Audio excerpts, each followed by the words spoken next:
Hi everybody, and welcome to today's video where I'm going to be showing you how I added a concrete slab to the top of this brickwork here to form the floor for my pizza oven that I'm building. So this was a very simple process. I actually poured the concrete in situ rather than pouring a slab on the floor and then lifting it in place. This was just a much easier option in my opinion, and to do this we need to build some formwork that can hold the concrete so we can pour it into the brickwork there at the top. And as you'll see, I've left that outside edge of bricks there, which is going to stop the concrete obviously pouring off the sides and the back. And what we need to do now is we need to form a floor to pour the concrete onto, and also a front so it won't pour out of the front. So it is a very simple process, and what you can see me doing here is creating a prop for the back. And the way that I've done this is I've cut the timbers so they are 1/2 inch lower than the brickwork, and that's just going to allow for the plywood. And then I'm putting tight props in between the two side pieces that are going to hold them nice and tight in between the brickwork. So you can see me there hammering it in. And then I'm going to add another piece in the top. So I'll just need to cut that first. But you can actually see how tight they are now. I'm having to knock them down with a hammer. Then I'm just going to cut the top piece here. Again, cut it nice and tight. You can see me knocking it in. And then we're just going to zoom forward, and you can see that I've done 3 of them now. And this is going to form the floor that we're going to sit the ply on, and that's what we're going to be able to pour the concrete on top of now. So these are extremely tight. They don't require any fixings, so there's no screws in this at all. It's just all pressure fit. Okay, so the next job is to add the ply to the top of these props. And luckily this was a nice simple cut. The width was pretty much identical front to back on my brickwork, which I'm actually really surprised about, because as I've mentioned in previous videos, this is the first time I've ever done any brickwork. So the fact that it remained really square from the bottom to the top, and the measurement was the same at the back and the front, I was actually really surprised. I was expecting this to be out. To be honest, I think I was probably a little bit lucky here, but you know, there we go. It made my life a lot easier. Okay, so before we cut this, I'm just going to shove a couple of buckets under. This is just to stop the plywood sort of falling off and snapping off. It's just going to give it a little bit of support there. So just check that's in the right place. And I'll just grab myself a circular saw just to whiz this off nice and quickly. Okay, so pretty straightforward here. I've marked it with a pencil, and I'll just follow the pencil line to cut it off. And then we can go check and see if this fits in place. Okay, so I'm over here now, just going to put it in place. It does need a section cutting off the front as well, so I'm just going to check that it fits, and then I'm going to mark up to take that little bit off the front, and then I'll bring it back over and cut that off. Now for some reason here I marked this out and I ended up cutting it with my handsaw. You'll see in a minute. I don't know why I didn't use my circular saw, because it was right there next to me, but I suppose that's just force of habit. I saw my handsaw, grabbed the handsaw and just whizzed it off. To be fair, it were a nice quick cut, so it really didn't take much extra effort to do it with the handsaw. But you can see now this is like a really nice snug fit there. I had to tap it in a bit just to get it in there, but that's exactly what we want. We don't want a lot of gaps, because we don't want any concrete being able to seep through down onto the brickwork. And as you can see, there are practically no gaps at all here. And for any areas where there are small tiny gaps, I'm just going to fill that in with silicone, and that's going to completely remove any risk of concrete running down the brickwork and staining the brickwork.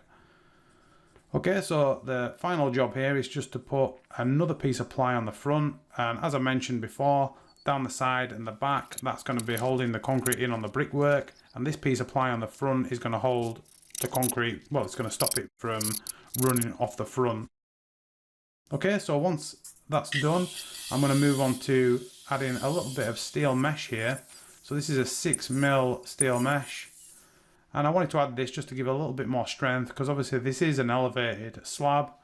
And you can see here I've used 2 sections of the steel mesh and just overlapped them, and the reason that I did that is just so it goes all the way to the edges, and we've just propped it up there with some little old concrete roof tiles that I had lying around. Okay, so once that's done, we can move on to creating the concrete. And to do this, because it is such a small slab that we're creating, I didn't see the point of hiring a mixer. It just didn't make any sense to do that really. I just figured I'd mix it all by hand in a wheelbarrow, again, this is a job that I've never done before, but I watched a video online. It looked pretty simple. So you can see I've added here some 10mm ballast to the wheelbarrow. That's 5 parts 10mm ballast and 1 part cement that I'm adding. I just did it by the shovel. And you can see all the dry ingredients here are at the front of the barrow, and then I'm adding water to the back of the barrow. And what I'm going to do is I'm going to drag those dry ingredients into the water and just mix it up. So you can see the process here. I'll just speed it up, time lapse it a little bit, but you'll still be able to see the process that I'm using. It's just a case of mixing those dry ingredients in and just fully mixing them up to make sure that we have like a consistent concrete mix. So very, very simple. A little bit harder than doing it with a mixer, but really not that much. It's, you know, a couple of minutes work. And you can see this is what you're going to end up with. A nice consistency to the concrete there. We're just going to try and keep that consistency the same for every mix. Okay, so I started off bringing the barrow up here.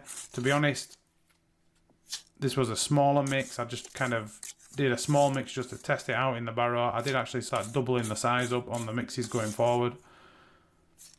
And you can see here, there's not a huge amount of concrete that came out of this. But then again, it's not a huge area that I'm filling. So it really didn't take long to do this, maybe 20 minutes. And it was just a case of going back down, filling the barrow back up again. And I actually stopped bringing the barrow up here. I mixed it in the barrow, and then I just filled the bucket up. As you can see here, I'm just mixing it in the barrow, put it in the bucket, and then pour the bucket in.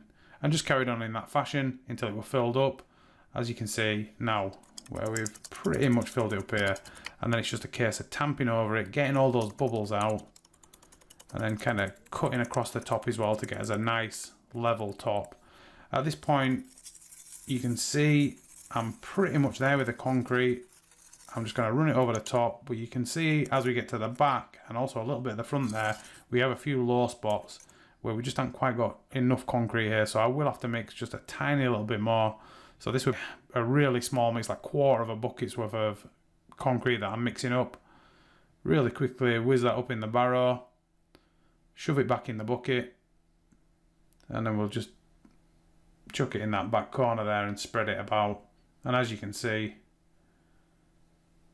that's pretty much done it. It's just a case of running over the top, like sawing it off, getting all that excess off the front, little run over with the float, remove that excess there, and that's it. We're pretty much done. So as you can see, pretty simple, and that's what it's going to look like when you're done. You just got to leave that to dry. I give it a little brush finish once it had dried out after an hour or two.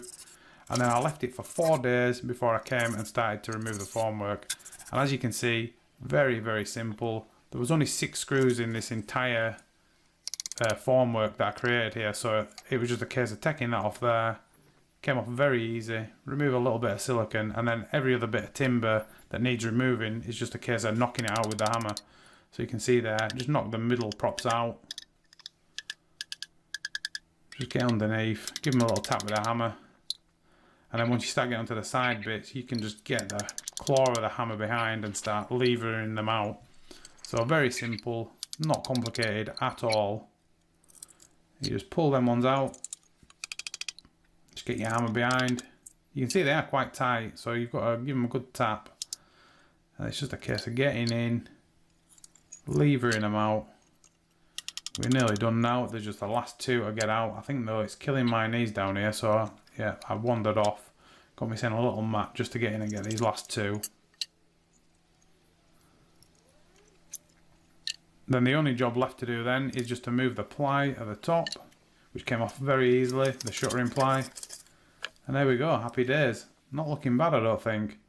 And here is the finished product, guys. So I'm actually really happy with the way this turned out. Let me know in the comments what you think. Obviously, if you want to keep following this pizza oven build, subscribe, hit the like button, and I will see you in the next video.